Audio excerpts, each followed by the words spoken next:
Hello, everyone, and welcome to the Walk and Talk Faith podcast. I'm Annie. I'm Jason. Hello, Jason. Welcome to our impromptu weekly update. Well, at least we hope these will be weekly. And part of why we decided to do this is because our name is called Walk and Talk Faith podcast. And we are really just expressing and sharing the way in which we live our lives every day and how we walk through our lives in our faith, right? So it's called Walk and Talk Faith podcast. So here we are with good. An update once in a while, I think, is a great idea. I would love to do this weekly. I hope we're able to work that out, but we all are very busy people with very busy schedules. So we'll see who can make it and on what weeks. Exactly. So, and this happens to be the week that you and I are available. So awesome. So Jason, how have you been? How has your last few weeks and months so far been going? For those who know me well enough, you know that I'm a traveling businessman, a network engineer for a company that owns restaurants and airports, and that takes me all over the country. And even though my travel schedule is normally pretty demanding, it's been crazy lately. I have been totally beat down. I've been on the road for the last 5 weeks. And just this week alone, I took 5 flights in 3 days. So do it. I don't understand how you do it. And then you do that in 1 week. I don't understand. And I do work while I'm traveling, too. Yeah. I go places and do things. True. Yeah, I had we have an upcoming project in the Reagan Airport in D.C., and so I had to go to D.C. to get my security badge at Reagan Airport so that I can go into the airport without being a passenger to get work done. And in the same trip, I had to run up to Rochester, New York to work on some network equipment in the Rochester airport. So I'm sure while you're traveling, you run into like situations or maybe things don't go, as planned. Flights get delayed and impromptu things come up and more, fires to put out. So, I mean, how do you get through that, Jason? How do you stay grounded throughout all that? Lots of prayer and patience, especially when you're in an airport. When you are in a busy, like the Rochester airport, that's easy to deal with. That's a tiny little airport, this week in particular. But I had to fly into Dulles and out of Reagan, and I had to fly into and out of O'Hare because of a layover between Rochester and Houston. Boy, the throngs of people and the schedules and the gate changes, they are very, very trying. And all I do is remind myself that I'm trying the best I can to be the best father I can, to be the best professional that I can, pray on it and keep going. Wow. It's tough. I mean, one of the best examples of those type of disruptions happened on Thursday. My flight into O'Hare was supposed to land at Concourse B. And my connection was also at Concourse B. They were going to be about 5 gates apart. That's a quick little walk down the concourse. That would have been so nice and so easy. And at the last minute, the captain came on the intercom and said, okay, they've redirected us to Concourse F. That is literally the opposite side of the airport. Oh, my goodness. I had to walk the entire length of the airport and down in the tunnel. And for those who know anything about O'Hare, they've got that colorful musical tunnel that goes under the tarmac. I had to go down, had to walk across one concourse, down the escalator into that tunnel, go through that tunnel, back up, and then walk the length of the next concourse to get to Terminal B, or Concourse B. It was exhausting, and I had really hoped to stop and get some lunch, and I didn't have time for that because of that long walk. Yeah. But stuff happens. But for the grace of God go I. I have an amazing, amazing job. I have an amazing family that holds the fort down and keeps the fires burning, and it's all blessings. Even when crazy stuff like that happens, it's still blessings. It's keeping a positive attitude and plugging on through it. I'm sure. Because it takes you out of your normal routine, like from home, correct? I'm not sure what your schedule looks like typically, but when do you find time to have your time with God, like your 10, 15 minutes of time with God, or The hotel room is all mine. I don't have to share hotel rooms with my colleagues. So that's a morning thing or evening thing, or when do you... That's a nighttime thing. Right when I go to bed, I take a few minutes to sort out my day and discuss with God what I did right and what I'd like to do better and how I can improve and what I'm going to do the next day. Very nice. So let me tell you about my week. Yeah, we've been talking about this. I'm eager to hear the public take on this. So it's actually not even a week. It's like been my month. We're only like mid-May. So this started like literally almost exactly 1 month ago. I started having health issues. For those of you who know me, a couple years ago, I was diagnosed with Sjogren's syndrome. So Sjogren's disease is basically where the good cells are being, attacked by the bad cells.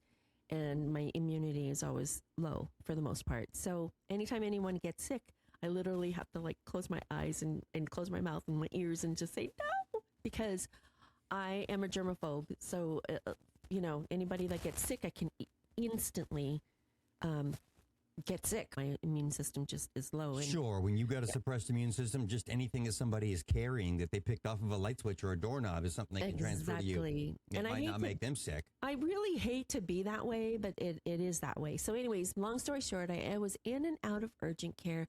I kid you not, 4 weeks in a row, literally 4 weeks in a row, to the point where I couldn't understand why I had like major congestion.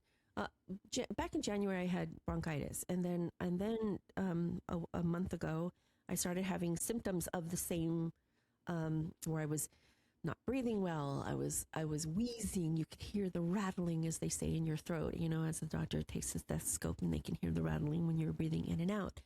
So he says, "Well, you don't have bronchitis, but you definitely have some mucus. So we'll break up the mucus and the phlegm." And it could be an allergy, because I did complain about allergies and whatnot, and I had a migraine and all this. So I thought, okay, fine. He put me on one course of meds, and then a week later, I started breaking out in hives. Literally, I had splotches all over my entire body. I was like a lobster. My upper torso, my abdomen, into my upper thighs and whatnot, and all over my arms. So I went back to urgent care. It was like a series of things kept happening.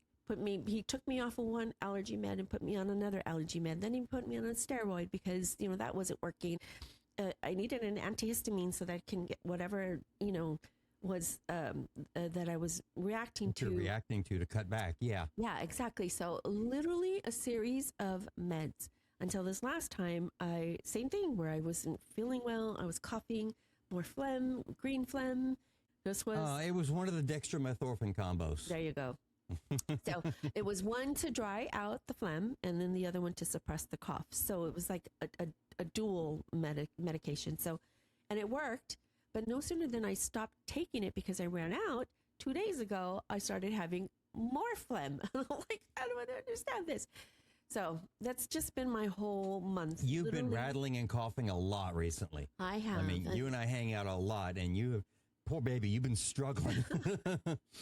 It's funny you talk about the hives because it's fortunately not visible on camera, but I've had a little bit of a rash appearing here on the side of my neck and going down onto my shoulder and around in the back of my neck lately. I went to the doctor for that, and they just gave me a steroid cream. They're not worried about it or anything. It doesn't itch. It doesn't hurt. It's not like hives or anything. It doesn't burn. I would never know it's there if I didn't look in the mirror and see it. Yeah. I mean, and I've had a series of topical stuff that they've given me too, and I'm like, okay, I'm done. So at the time before last, I was like, okay, I'm going to not take anything. I just want to see if this thing will just run its course. And it did. But then I got the congestion. So it's a whole thing. So just pray for me. It's like, enough. I'm so over. I have been. And you sound the best tonight that you have all week. You still got the cough. The cough's been persisting, but you do sound the best you've sounded in a few days. So well, I'm glad you're doing better. I hear a little bit of rattling, but it's getting better. But so yeah, that has definitely been my week. And well, I mean, Annie's this ongoing struggle that you've been dealing with is the reason we didn't do this a week ago. Yeah, exactly. We were actually going to start this a week earlier, and you were not up to it. Oh, I couldn't. Yeah.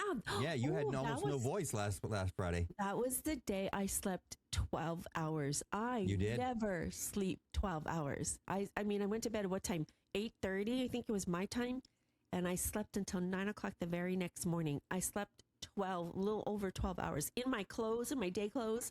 Didn't even take off my makeup, couldn't even think about it. I just went right to bed. I went to bed.